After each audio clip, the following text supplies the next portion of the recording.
Good morning, friends. Welcome to Exploring the Ka with host Ra Castaldo. And it's my morning meditation, and I only got a minute or two, and I wanted to discuss real quick the bird clan and ancient times and this bird clan and serpent clan that we see so much evidence from nowadays, and we're starting to uncover this, that some people say the serpent clan is Enki, the bird clan is Enlil, and the bird clan itself stood for many things. The symbol stood for many things, and one of them I'm going to discuss right now. You see,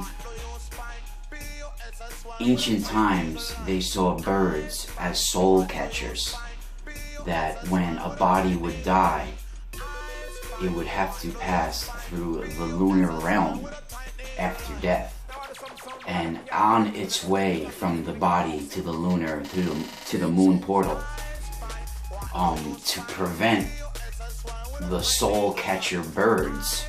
They saw these birds and humanoid forms. Even they would take a humanoid form, and some of the earliest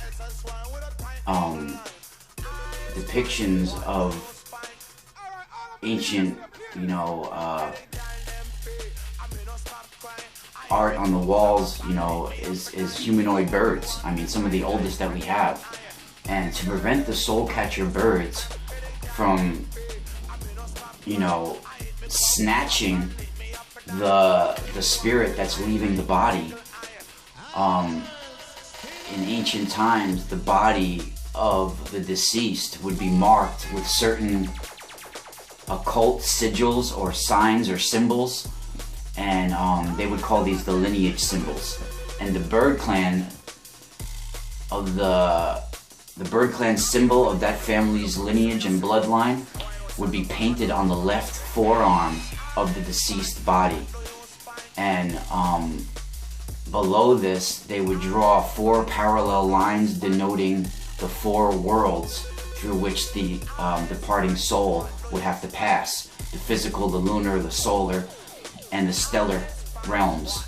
And the sign of joining is drawn.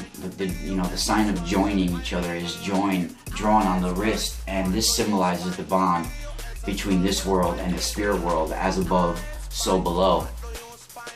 And on the right forearm would be drawn the totem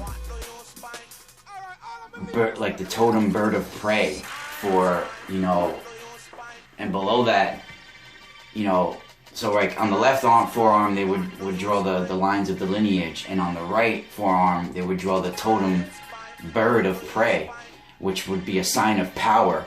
And below this are the 4 world lines again, and the protective symbol for the old ones, who we call the Grigori, was also sometimes drawn by the Etruscans on the right wrist. And right after the funeral rites, a basket would be set containing eggs, lentils, bread, salt, wine, and this would be repeatedly done 9 days later, and this would be called the moon feast. And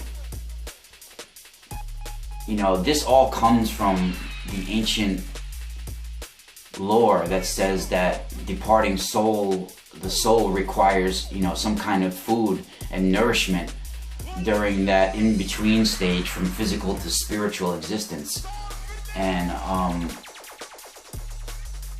the soul departing in bird-like form immediately following death is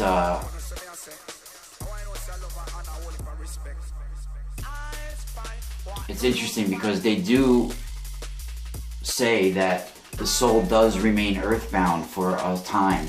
Some say 3 days before the actual soul departs the body.